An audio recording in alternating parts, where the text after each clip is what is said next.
Coldrif இருமல் மருந்து தயாரித்த ஸ்ரீசன் பார்மா உரிமையாளர் ரங்கநாதன் வீட்டில் அமலாக்கத்துறை அதிகாரிகள் சோதனை செய்து வருகின்றனர்.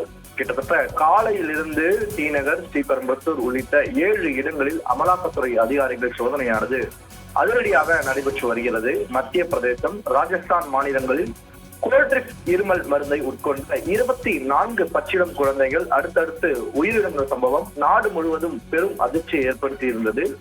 இது தொடர்பான விசாரணையில் காஞ்சிபுரம் அடுத்த சுங்குவாசத்தில் உள்ள ஸ்ரீசன் பார்மா நிறுவனத்திலிருந்துதான் இந்த மருந்துகள் தயாரிக்கப்பட்டு இருப்பது தெரிய வந்துள்ளது.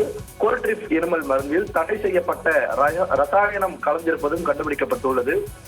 தமிழகம் உள்ளிட்ட பல்வேறு மாநிலங்களில் கோல்ட்ரிப் இருமல் மருந்துக்கு மத்திய அரசு தடை விதித்துள்ளது. இதனை அடுத்து தலைமறைவாக இருந்த ஸ்ரீசன் பார்மா நிறுவன உரிமையாளர் ரங்கநாதன் சென்னை அசோக் நகரில் அதிரடியாக கைது செய்யப்பட்டிருந்தார்.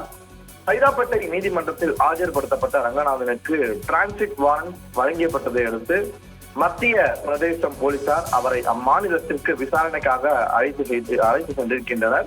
இந்த நிலையில் கோல்ட்ரிப் இருமல் மருந்து தயாரித்த ஸ்ரீசன் பார்மா உரிமையாளர் ரங்கநாதன் வீட்டில் அமலாக்கத்துறை அதிகாரிகள் காலையிலிருந்து அதிரடியாக சோதனையில் ஈடுபட்டு வருகின்றனர். கோடம்பாக்கத்தில் உள்ள ரங்கநாதன் வீடு மற்றும் அண்ணா நகர், காஞ்சிபுரத்திலும் உள்ள இடத்திலும் அமலாக்கத்துறை அதிகாரிகள் சோதனையில் ஈடுபட்டு வருகின்றனர்.